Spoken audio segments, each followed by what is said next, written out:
Muy buenas. Bueno, pues hoy vamos a hablar sobre tótems y tabús contemporáneos.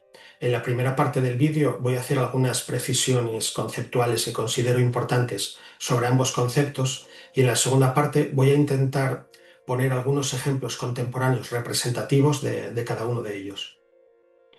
Y seguramente lo primero que hay que decir es que no hay una definición universalmente aceptada de tótem y de tabú.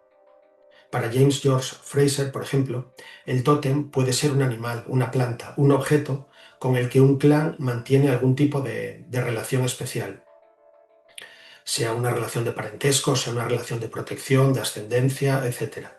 Mientras que el tabú, para Frazer, sería aquel conjunto de prohibiciones que regulan precisamente esa relación entre el tótem y el clan, como puede ser la prohibición de matar, de comer o de dañar al propio tótem.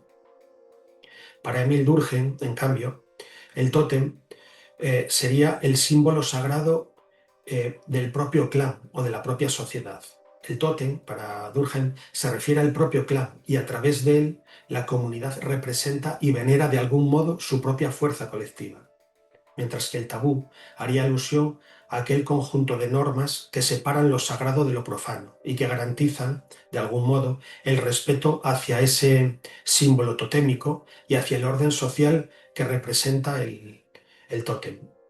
Para Claude Lévi-Strauss, en cambio, el tótem no sería tanto un objeto sagrado como un sistema de clasificación de la propia sociedad, a través del cual unos grupos quedan definidos respecto de otros. Así, por ejemplo, un clan puede identificarse con el águila, asociada a la fuerza y la capacidad guerrera. Otro clan puede identificarse con el ciervo, vinculado a la agilidad, o con el salmón, relacionado con el río. Y de este modo, el sistema de tótems hace posible representar y organizar las diferencias entre los diferentes grupos dentro de la sociedad. Mientras que el tabú consistiría en las reglas que mantienen precisamente ese orden clasificatorio y regulan las relaciones relativas y respectivas entre unos grupos y otros grupos. Pues bien, por mi parte, voy a intentar interpretar los conceptos de tótem y tabú teniendo en cuenta, por supuesto, a los autores anteriores, pero reinterpretándolos a partir de los análisis de Gustavo Bueno sobre las categorías de numen, de fetiche o de santo, y en general sobre lo que Bueno llama los valores de lo sagrado. En cuanto a estos conceptos, creo que en cierto modo permiten reconstruir las nociones de tótem y de tabú de los autores vistos anteriormente, Frazer, Durkheim, Claude Lévi-Strauss. Y bueno, desde esta perspectiva, el tótem creo que se podría interpretar como aquella realidad que concentra alrededor de sí una suerte de prestigio sui generis dentro de la sociedad de referencia, pero no porque guste o sea apreciado por una masa crítica de ciudadanos, sino al revés, que es apreciado por una masa crítica por el prestigio sui generis que desprende y que le vendría dado por su posición estructural trascendental en la estructura de la sociedad y por su papel en la continuidad y eutaxia de la sociedad de referencia. Sea esta realidad totémica un bien, una institución, una persona, un símbolo, etc. Y que por ello tiene la capacidad de orientar la conducta colectiva y en torno a él pues consigue que se generen respeto, rituales, formas de reconocimiento, así como puede entrar en dialéctica y una dialéctica objetiva con otras realidades prestigiosas. Los tótems, por lo demás, admiten muchos tipos de clasificaciones, pero tomando como referencia el espacio antropológico del materialismo filosófico, aquí simplemente los voy a dividir en tótems radiales, sean tótems naturales o artificiales, en tótems circulares y en tótems angulares. Bien, pues en cuanto a los tabúes, se podrían definir como el conjunto de límites y prohibiciones que protegen precisamente ese prestigio del tótem, o bien aíslan o mantienen alejado o inhibido aquello que una sociedad considera especialmente impuro o peligroso para la continuidad de la sociedad. De todos modos, no toda prohibición es un tabú, pues un tabú solo lo es cuando afecta a aquellas realidades investidas de un valor extraordinario, ya sea porque se consideran dignas de especial respeto o porque se perciben como especialmente amenazantes. Los tabúes también admiten múltiples tipos de clasificaciones. pero una clasificación ampliamente aceptada en la antropología suele dividir a los tabúes en tabúes de preservación, aquellos que protegen lo sagrado o especialmente valioso; tabúes de contaminación, aquellos que evitan el contacto con lo impuro o contaminante; y tabúes de separación, que serían aquellos que mantienen diferenciadas categorías o ámbitos de la sociedad que esa sociedad no considera que no deben confundirse.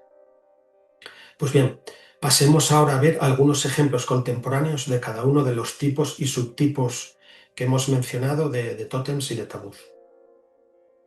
Y entre los tótems radiales podríamos situar en las sociedades contemporáneas realidades como el patrimonio histórico, en la medida en que se considera investido de un prestigio sui generis, determinadas obras de arte originales, ciertos espacios naturales percibidos o que se consideran emblemáticos. En cualquier caso, como he mencionado, no se trata simplemente de objetos valiosos, sino que adquieren precisamente su condición de valiosos en cuanto ocupan una posición singular dentro de la sociedad y generan formas específicas de respeto, conservación, protección, etc. Entre los tótems circulares, pues podemos mencionar, por ejemplo, la infancia o los niños, ¿no? En cuanto se dice que los niños son sagrados. Eh, y no solo, y en cuanto a los tótems circulares, no solo la infancia, podemos mencionar también determinadas víctimas colectivas, algunos símbolos nacionales, figuras públicas convertidas en referentes morales o políticos, etc. Podrían ser perfectamente ejemplos de tótems circulares. Por último, entre los tótems angulares se podrían mencionar aquellas realidades vinculadas al ámbito religioso: dioses, santos, reliquias, templos, lugares de peregrinación, etc., y cuyo prestigio deriva de su relación con seres considerados trascendentales o de una importancia trascendental para esa sociedad de referencia. En cuanto a los tabúes, hemos dicho que se pueden dividir en tabúes de preservación, tabúes de, tabúes de contaminación y tabúes de separación.